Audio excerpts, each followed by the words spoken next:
आणि यानंतर आपण बघणार आहोत 36 जिल्ह्यातील 50 बातम्या। फडणवीसांकडून माजी खासदार भास्करराव पाटील खतगावकरांची नाराजी दूर करण्याचा प्रयत्न। अशोक चव्हाण, प्रतापराव पाटील चिखलीकर यांच्या उपस्थितीत भास्करराव पाटील खतगावकरांनी फडणवीसांची भेट घेतली। पुणे लोकसभेच्या आखाड्यात 1000 मल्ल मुरलीधर मोहोळ यांच्या प्रचारात सक्रिय होणार। मोहोळ हे पूर्वाश्रमीचे पैलवान। जिल्ह्यातील पैलवानांची पुण्यामध्ये बैठक बोलावण्यात आली। ठाकरे गटाकडून धाराशिव लोकसभा निवडणुकीच्या प्रचाराला सुरुवात। आमदार कैलास पाटील यांच्याकडून नियोजन आणि आढावा बैठका। बीडमध्ये पंकजा मुंडेंनी कुंडलिक खांडेंची भेट घेतली। कुंडलिक खांडे शिंदे गटाचे जिल्हा प्रमुख। पंकजा मुंडे यांच्यासोबत प्रीतम मुंडे सुद्धा उपस्थित। शेतकरी नेते रविकांत तुपकर 2 एप्रिलला उमेदवारी अर्ज दाखल करणार। बुलढाण्यातून रविकांत तुपकर अपक्ष निवडणुकीच्या रिंगणात। आगामी लोकसभा निवडणुकीच्या पार्श्वभूमीवर यवतमाळ वाशिम मतदारसंघात शिंदे गटाकडून आढावा। मुख्यमंत्र्यांच्या सूचनेनुसार 2 निरीक्षक ठाण्यातून यवतमाळमध्ये दाखल। लोकसभा निवडणुकीच्या पार्श्वभूमीवर परभणीमध्ये भाजपमध्ये गटबाजी। रामप्रसाद बोर्डीकर यांच्यासह समर्थकांची बैठकीत गैरहजेरी। भाजप आमदार मेघना बोर्डीकर यांचीही कार्यक्रमाकडे पाठ। लोकसभा निवडणुकीच्या पार्श्वभूमीवर परभणीत भाजपकडून बूथ प्रमुख आणि पदाधिकारी मेळावा। परभणी लोकसभा निवडणूक कमळ चिन्हावर लढवण्याची मागणी। अभिजित बिचुकले सातारा लोकसभेची निवडणूक लढवणार। उदयनराजेंना दिल्लीमध्ये जावं लागतं हे दुर्दैव, तर महायुतीच्या या नेत्यांनी जागा वाटपासाठी माझ्याकडे यावं, मी तिढा सोडवतो, बिचुकले यांचं वक्तव्य।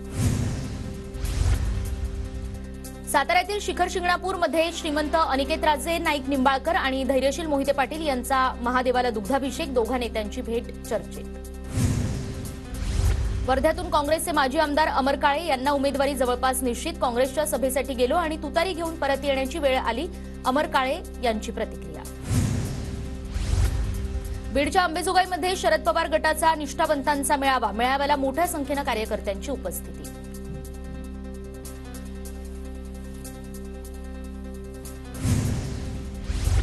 साताऱ्यातील दरेगावातील जिल्हा परिषद शाळेला मुख्यमंत्री एकनाथ शिंदे यांची भेट। विद्यार्थ्यांशीही साधला संवाद।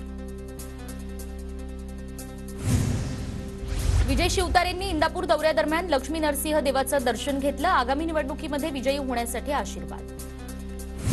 बारामतीमध्ये सुनेत्रा पवार आणि रुपाली चाकणकर यांनी लुटला फुगडी खेळण्याचा आनंद। नांदेडमधील पारायण सोहळ्यामध्ये महिलांसोबत फुगडी खेळण्याचा आनंद लुटला। पंकजा आणि प्रीतम मुंडे नारायणगडावर नतमस्तक। महंत शिवाजी महाराज यांची भेट घेतली। जळगावमध्ये लोकसभा निवडणुकीच्या पार्श्वभूमीवर महाविकास आघाडीच्या पदाधिकाऱ्यांचा मेळावा। रावेर आणि जळगाव मतदारसंघातील उमेदवारांना प्रचंड मताधिक्यानं विजयी करण्याचा कार्यकर्त्यांचा निर्धार। हिंगोली लोकसभेचा महायुतीमध्ये तिढा कायम। खासदार हेमंत पाटील हिंगोली लोकसभेसाठी इच्छुक। भाजपच्या शिष्टमंडळानं उपमुख्यमंत्री देवेंद्र फडणवीसांची भेट घेतली। राज ठाकरेंनी नाशिकमधून निवडणूक लढवावी, मनसैनिकांचा आग्रह। मनसैनिक राज ठाकरेंना पत्र पाठवणार। राणा दाम्पत्य होळी निमित्तानं 5 दिवस मेळघाट दौऱ्यावर। अचलपूरमध्ये आदिवासी बांधवांसोबत राणा दाम्पत्यांनीही बनवली खिचडी। धुळे लोकसभा मतदारसंघात आम आदमी पक्षाचा महाविकास आघाडीला पाठिंबा। महाविकास आघाडीतील उमेदवाराला निवडून आणण्यासाठी प्रयत्न करणार, जिल्हाध्यक्ष हितेंद्र पवार यांच्याकडून स्पष्ट। धाराशिव जिल्हा प्रशासन आता अधिक गतिमान होणार। सर्व विभागासह 8 पंचायत समितीतील कामकाज पेपरलेस होणार, मुख्य कार्यकारी अधिकाऱ्यांचा निर्णय। सोलापुरात आम आदमी पक्षाच्या 12 कार्यकर्त्यांवर गुन्हा दाखल। अरविंद केजरीवालांच्या अटकेच्या निषेधार्थ आंदोलन केल्याप्रकरणी गुन्हे दाखल। रत्नागिरीत यंदा काजूचं उत्पादन अवघे 25%। सुक्या काजूचे दर घसरल्यानं शेतकरी संकटात। ओल्या काजूगराची मागणी वाढल्यानं सुक्या काजूवर परिणाम। केंद्र सरकारच्या वाणिज्य आणि उद्योग मंत्रालयाकडून कांदा निर्यात बंदी पुढील आदेश येईपर्यंत कायम। 31 मार्चपर्यंत निर्यात बंदीचे आदेश, मात्र आणखी काही दिवस वाढल्यानं शेतकरी चिंतेत। नांदेड जिल्ह्यात रब्बी हंगाम अंतिम टप्प्यात। उन्हाचा चटका वाढू लागल्यानं शेतकऱ्यांकडून ज्वारी काढणीला सुरुवात। बुलढाण्यामध्ये व्यापाऱ्यांकडून शेतकऱ्यांच्या शेतमालाची लूट। कापूस शेतकऱ्याची वजन काट्याद्वारे फसवणूक, व्हिडिओ व्हायरल। अमरावतीच्या धामणगाव तालुक्यातील जळगाव आर्वीतील पारधी समाजाचा मतदानावर बहिष्कार। गावाबाहेर लावले मतदानावर बहिष्कार टाकल्याचे बॅनर। समाजाला मूलभूत सुविधा मिळत नसल्यानं निर्णय। लोकसभा निवडणुकीत शिक्षक आणि शिक्षकेतर कर्मचाऱ्यांना लागली ड्युटी। निवडणूक आयोगाच्या आदेशाचं पालन करण्याचे शिक्षण खात्याचे निर्देश। बाबासाहेब आंबेडकर मराठवाडा विद्यापीठात 1,52,000 विद्यार्थी नापास। विद्यापीठातील विविध विभाग आणि संलग्न महाविद्यालयातील 3,55,669 विद्यार्थ्यांनी दिली परीक्षा।